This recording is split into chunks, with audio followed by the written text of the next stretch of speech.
Começa agora mais um episódio do podcast diário do The News. Muito bom dia! Já vai preparando seu café sem açúcar e bora para uma segunda-feira com você bem informado. Eu sou o Léo. E eu sou a Mai. Maiuli, segunda-feira, 20 de julho, eu estou devastado com o final da Copa do Mundo, tá? Devastado, Léo? Devastado, não pelo resultado. assim? O resultado me deixou muito feliz, tá? Mas é porque, cara, eu não sei o que fazer da minha vida agora que a Copa acabou, velho. Pois é, agora a Copa acabou oficialmente, mas a gente aqui ainda vai falar de futebol hoje, né, do resultado final, vamos ter o Zambo. Então, além das notícias, claro que a gente vai falar dessa final de Copa do Mundo e tinha gente sentindo sua falta, viu, Léo? Perguntando nos comentários, cadê o Léo? Pô, excelente saber disso, já me deixa um pouco mais alegre depois desse fim de Copa do Mundo. Mas enfim, chega de papo furado por aqui, puxa o cardápio pra gente, Mai, pra gente começar de fato, que a segunda-feira tem muita notícia, a semana tá só começando. Bora então, a primeira história, a Espanha vence a Argentina por 1-0 e se torna bicampeã da Copa do Mundo. Emendas parlamentares crescem 20% em ano eleitoral. China proíbe inteligência artificial de relacionamentos para aumentar natalidade. Influenciadores estão convencendo os jovens a buscarem trabalhos braçais. E campanhas de promoções elevam em 42% o gasto dos brasileiros em supermercados. E aí, no final do episódio, a gente ainda traz a frase da semana para te dar aquela motivação que eu com certeza estou precisando e que você pode estar precisando também, certo? E a gente também traz tão aguardado resultado do Copitas. É isso, Mai? É isso aí, agora a gente vai para a palavra dos nossos patrocinadores e logo em seguida a primeira história.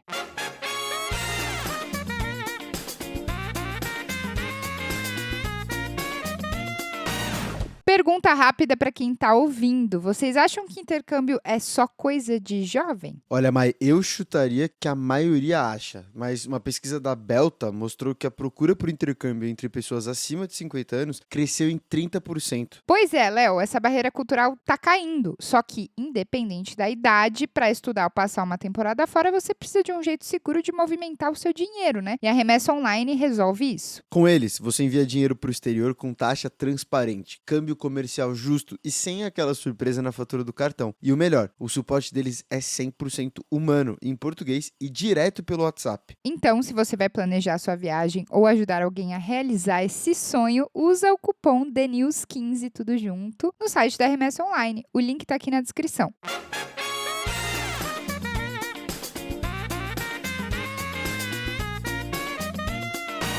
Como você deve ter visto ontem, por 1-0 na prorrogação, a Espanha ganhou da Argentina por 1-0 e se consagrou bicampeã, ficando com o título da primeira Copa do Mundo disputada com 48 seleções. A final encerra então aí o Mundial mais lucrativo já organizado pela FIFA, disputado simultaneamente em 16 cidades dos Estados Unidos, México e Canadá, com 104 partidas no total, mais do que o dobro dos jogos de edições anteriores, tá? Foi uma grandíssima edição da Copa do Mundo e a FIFA arrecadou 8,9 bilhões de dólares, quase 9 bilhões, só com o torneio. Os direitos de transmissão responderam pela maior fatia desse valor, com 4 bilhões de dólares, o que dá 44% da receita. E mesmo com ingressos vendidos por mais de 2 milhões de dólares, o torneio bateu recordes de público, com jogos ultrapassando 5 milhões de espectadores nos estádios. E mesmo com ingressos vendidos por mais de 2 milhões de dólares, o torneio bateu recordes de público, com jogos ultrapassando aí 5 milhões de espectadores nos estádios. A partida final ainda teve a presença de Donald Trump, que participou da cerimônia de entrega da taça. E essa também foi a primeira vez, Léo, em 96 anos de história, que uma final da Copa do Mundo teve um show no intervalo do jogo, naquele mesmo modelo do Super Bowl da NFL. A apresentação reuniu Madonna, Shakira, BTS e Justin Bieber e teve como meta arrecadar 100 milhões de dólares para um fundo educacional. E com o formato de 48 seleções classificado pelo presidente da FIFA, Infantino, como um sucesso comercial, a FIFA agora analisa até uma expansão do Mundial para 64 seleções já na edição de 2030. Então a FIFA já está de olho em 2030, a gente aqui também. E agora que a gente terminou aqui de trazer um panorama geral numérico e econômico para vocês de como foi essa Copa, a gente vem com ele, Felipe Zamboni, com o último minuto de Copa de 2026.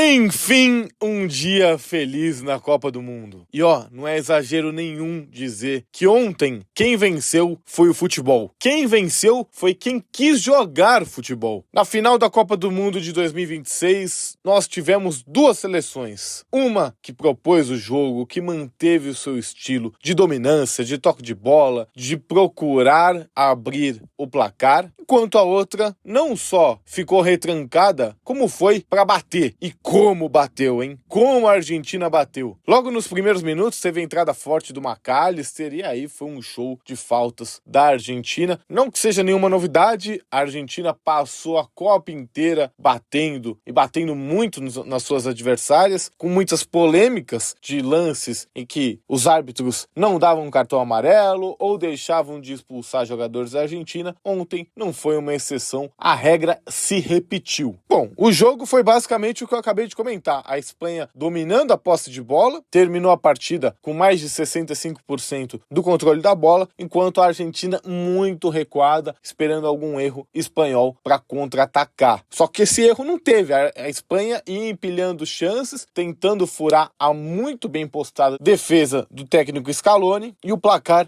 não saía do 0-0. Até que na parte final do segundo tempo, um lance muda tudo, né? O Enzo Fernandes, que já tinha cartão amarelo por simulação, dá uma entrada violentíssima no zagueiro Cubarsí, acaba sendo expulso, e a Argentina, que mal jogava, aí ficou mais recuada ainda com um jogador a menos. O jogo foi para prorrogação, a Espanha ainda faz um gol com o Nico Williams, um gol que, convenhamos aqui, muito mal anulado. O juiz anula o gol da Espanha, mas minutos depois, no último tempo da prorrogação, Ferran Torres marca o gol da vitória aos 106 minutos de jogo, marca o gol do título da Espanha. Sem dúvida nenhuma, uma das finais mais discrepantes entre duas seleções. O domínio foi gigantesco da seleção espanhola. Para vocês terem uma ideia, em todos os 125 minutos da partida, a Espanha finalizou 20 vezes, enquanto a Argentina finalizou somente 3, sendo nenhuma no gol. E aqui uma estatística muito interessante, tá? Somente 3 vezes uma seleção não finalizou ao gol numa final de Copa do Mundo. A Argentina contra a Espanha ontem, em 2026. A Argentina, que perdeu da Alemanha por 1-0 em 2014 na prorrogação. E a Argentina, em 1990, que perdeu também de 1-0 para a Alemanha Ocidental. Enquanto do outro lado, a gente teve um amasso da Espanha. Dibu Martínez teve que fazer 11 defesas só nessa final. Como comparativo, o Unai Simón, goleiro da Espanha, precisou fazer menos defesas em toda a Copa do Mundo do que o seu adversário fez só na final. E aqui já mostra um pouco da diferença de uma seleção muito aguerrida, mas que chegou na final enfrentando adversários não tão fortes e vencendo sempre em finais épicos contra uma equipe que dominou a Copa inteira. A Espanha sofreu apenas um gol nessa Copa, algo que nunca havia acontecido na história dos mundiais, e se tornou apenas o quarto país da história a nunca ter ficado atrás no placar. E aqui é inegável, né? Não tem como dizer que o título da Espanha não foi merecido. Uma seleção campeã da Eurocopa há 2 anos, campeã da Nations League no ano passado e agora campeã da Copa do Mundo, chegando a 38 jogos de invencibilidade, mais de 2 anos sem perder, maior invencibilidade de uma seleção na história. Espanha essa que a gente já pode considerar como o país do futebol, né? Eu tinha comentado em alguns episódios atrás de que essa disputa da final da Copa do Mundo seria também pela dominância do século, e aí a Espanha mais do que consolidou, porque que é o grande país no século XXI no futebol. Chega a 2 Copas conquistadas neste século, algo que nenhum outro país conseguiu, além das suas 3 Eurocopas também conquistadas, e aqui vai um fato muito interessante e que mostra todo o trabalho por trás do futebol espanhol. A Espanha agora é a atual campeã mundial masculina, feminina, campeã da Europa e também a atual campeã olímpica. Todo um trabalho muito bem feito, um trabalho de anos, principalmente com essa seleção masculina que começou com Luis de la Fuente, treinador da seleção espanhola, mais do que merecido esse título. E a gente também, convenhamos, se alegra pelo vice da Argentina, que agora iguala a Alemanha com 4 vices-campeonatos, as 2 maiores seleções com vices, só que a Argentina tem mais derrotas em finais mais do que títulos. Chega a 4 derrotas e se mantém com as 3 taças de 1978, 86 e 2022. Bom, encerrada esta Copa do Mundo de 2026, a maior Copa do Mundo da história e, por que não, a melhor da história também. Emoção não faltou, despedidas de Cristiano, possíveis, né? Despedidas de Cristiano Ronaldo, e aí sim a provável despedida de Lionel Messi com a medalha de prata, mas grandes jogos não faltaram. E aqui eu encerro um minuto de Copa te agradecendo por a gente poder acompanhar e dividir os melhores momentos, as emoções, os bastidores e as curiosidades do maior e melhor evento esportivo do planeta nestas últimas 5 semanas. Foi um grande prazer, eu espero que você tenha gostado e daqui a 4 anos a gente volta para, se Deus quiser, aí sim poder contar a história do hexacampeonato mundial brasileiro.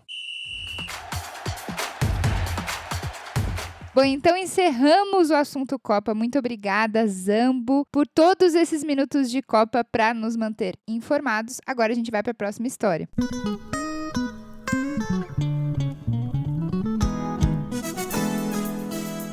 Em ano de eleição, o valor das emendas parlamentares pagas à prefeitura atingiu seu recorde. Até o início de julho, os municípios receberam 20% mais recursos do que no mesmo período das eleições de 2022. E o que está por trás disso? Bom, o Congresso determinou que parte das emendas fosse liberada antes do começo das restrições eleitorais. Como a legislação limita esses pagamentos nos 3 meses pré-votação, o que aconteceu foi uma concentração dos repasses no primeiro semestre. Na prática, essas verbas reforçam a atuação dos parlamentares em suas bases eleitorais. Visando aumentar sua visibilidade às vésperas das eleições, os políticos concentram os valores em projetos de rápida execução e maior impacto local. O governo reservou 37 bilhões de reais em emendas esse ano. E aí, desse total, 34,2 bilhões de reais já foram repassados às prefeituras, o que é 92% do total prometido. E para se ter uma ideia de como esse dinheiro foi usado, a saúde concentrou cerca de 65% dos recursos pagos neste ano. Já as emendas PIX somam um pouco mais de 4 bilhões e meio de reais, com recursos destinados a shows, campos de futebol e tratores. E além das prefeituras, as emendas também destinaram 3,2 bilhões de reais a estados e ao Distrito Federal e 1,8 bilhão de reais a instituições sem fins lucrativos como ONGs. No fim das contas, esse crescimento não foi repentino. Em 10 anos, o valor das emendas controladas pelo Congresso mais que quadruplicou, passando de 11,8 bilhões de reais em 2016 para quase 50 bilhões de reais agora em 2026. Essa foi a segunda história do dia, bora para a terceira.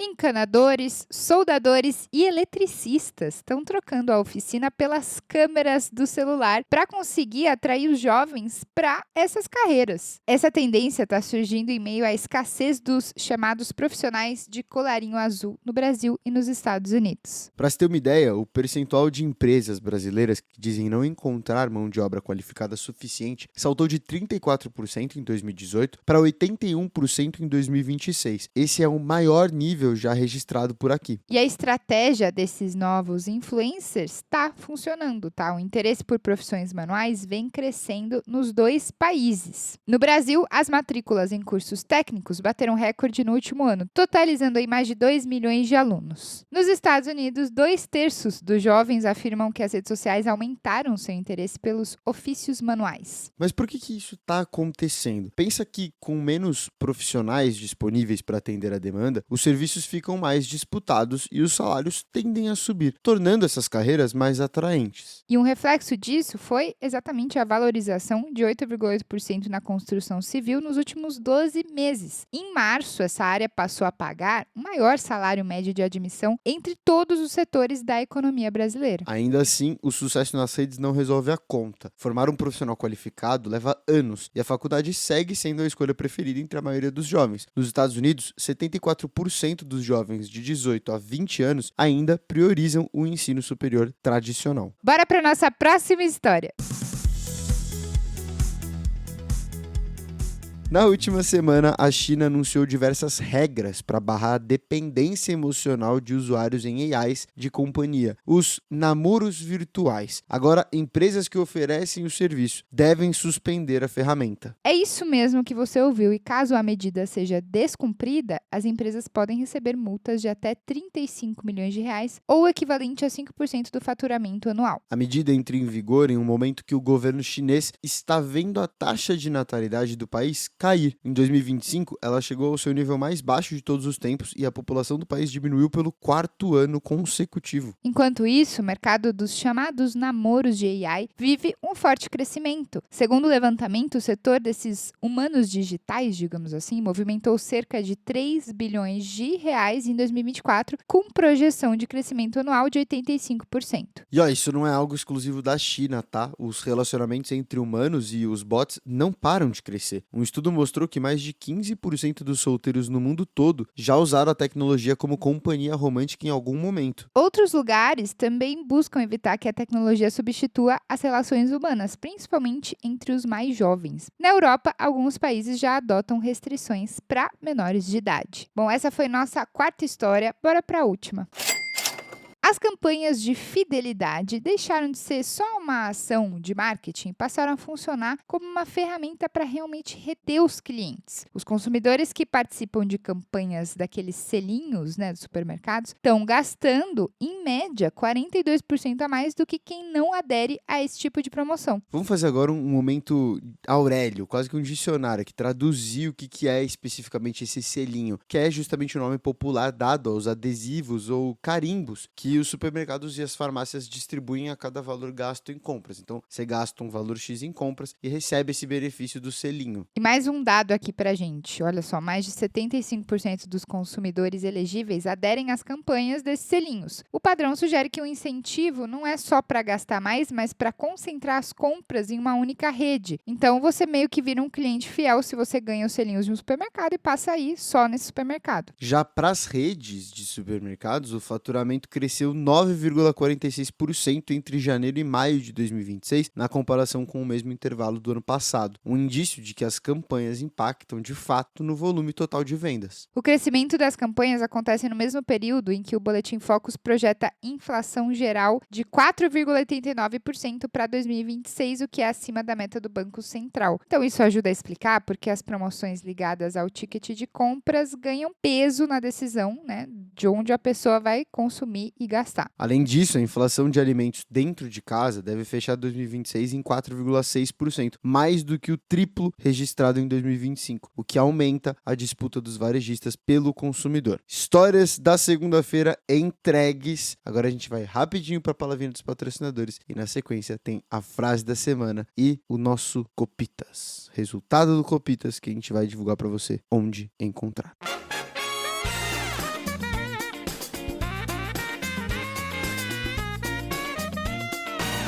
Mai, a gente fala de ADMcon faz tempo, né? Mas será que todo mundo que tá ouvindo sabe como funciona um consórcio? Olha, eu vou ser bem sincera, até eu começar a falar aqui, eu mesma não entendia muito bem. E é uma baita oportunidade para quem tem grandes objetivos e não sabe como se planejar para pagar. Exatamente, e foi pensando nisso que a gente abriu um espaço para você participar do podcast com a gente. Olha só, funciona assim. Na descrição desse episódio tem um link para o nosso WhatsApp. Você manda um áudio de até 10 segundos com a sua pergunta sobre consórcio, sem medo, tá, pessoal? Qualquer dúvida é válida, viu? Então a gente tá abrindo aqui para vocês. Isso aí, é sua chance de ter a sua voz no pod e de quebra, entender de uma vez por todas como o consórcio da ADMcon pode entrar no seu planejamento. Bora? O link tá aqui na descrição.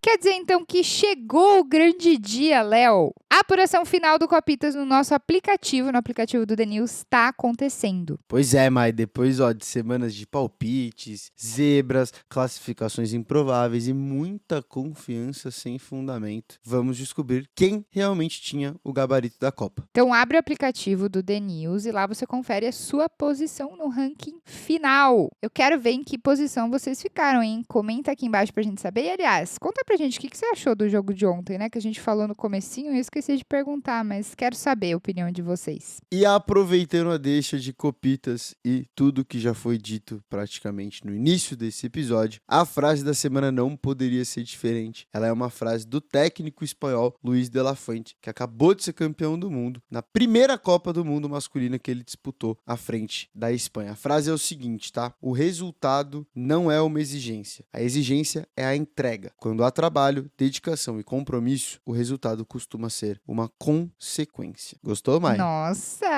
gostei bastante dessa frase. Tem muito a ver, né, com o momento, assim, mesmo que ele tá falando de futebol, Copa do Mundo, que seja, né, um esporte, tem muito a ver com aquilo que a gente passa no dia a dia. Então, você se dedicando, o resultado, ele vem como uma consequência, tá? E tem tudo a ver também com essa reta que estamos chegando, praticamente julho se encerrando, agosto batendo na porta. Então, vai com tudo, tá? Vai com tudo, entregue, confie no seu potencial, confie no seu trabalho, que como o Luis de la Fuente disse, o resultado vai ser uma consequência disso, beleza? É isso aí, segundou, uma ótima semana para todo mundo. Muito obrigada pela sua companhia. Amanhã estaremos de volta às 6h06. Mas sempre um prazer estar contigo, sempre um prazer estar ao lado dos nossos queridos ouvintes e falou!